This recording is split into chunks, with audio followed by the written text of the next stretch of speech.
اللہ تبارک و تعالی نے اپنی مخلوق کی ہدایت کے لیے کم و بیش 1,24,000 انبیاء علیہم السلام مبعوث فرمائے، جن میں سے پہلے نبی سیدنا آدم علیہ السلام ہیں اور آخری پیغمبر سید الکونین امام الانبیاء سرکار دو عالم کی ذات بابرکات ہے۔ یہ وہ نبی اور رسول ہیں جن کی بعثت اللہ نے فرمائی ہے، انہیں اللہ نے دنیا کے اندر اپنا نمائندہ، اپنا پیغمبر، اپنا نبی بنا کر بھیجا ہے۔ اس کے مقابلے کے اندر بعض جھوٹے مدعی نبوت ہیں،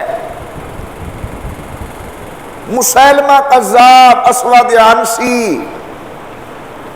غلام قادیانی۔ لیکن جس وقت ان جھوٹے مدعیان نبوت کی زندگی کو دیکھا جائے تو بعض وہ ہیں جن کی عقل عیب والی ہے، بعض وہ ہیں جن کی شکل عیب والی ہے، بعض وہ ہیں جن کی نسل عیب والی ہے، اور بعض وہ ہیں جن کی عقل عیب والی ہے۔ اس کے مقابلے کے اندر اللہ نے جو ہمیں اپنا محبوب عطا فرمایا، جب امام الانبیاء کی زندگی کا مطالعہ کیا جائے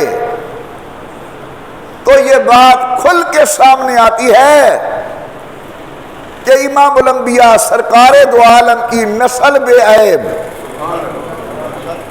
امام الانبیاء کی عقل بے عیب، سید الکونین کی شکل بے عیب، اور امام الانبیاء سرکار دو عالم کا کردار و عمل بے عیب۔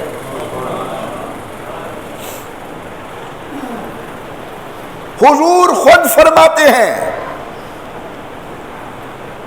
کہ اللہ نے میرے نسب کے اندر زنا نہیں رکھا۔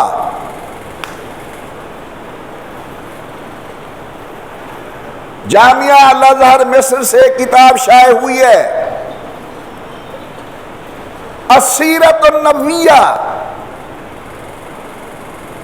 انہوں نے لکھا ہے کہ علماء کرام نے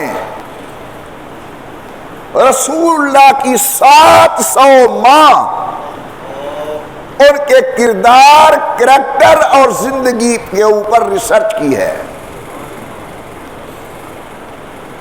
حضور کی والدہ، ان کی والدہ، ان کی والدہ، ان کی والدہ، 700 اماں رسول اللہ کی ان کی زندگی اور کردار پہ تحقیق کی گئی۔ وہ لکھتے ہیں کہ اللہ کی قسم، تحقیق کے بعد ہم اس نتیجے پہ پہنچے ہیں جس طرح محمد بے عیب ہیں، 700 ماہ حضور کی بے عیب ہے۔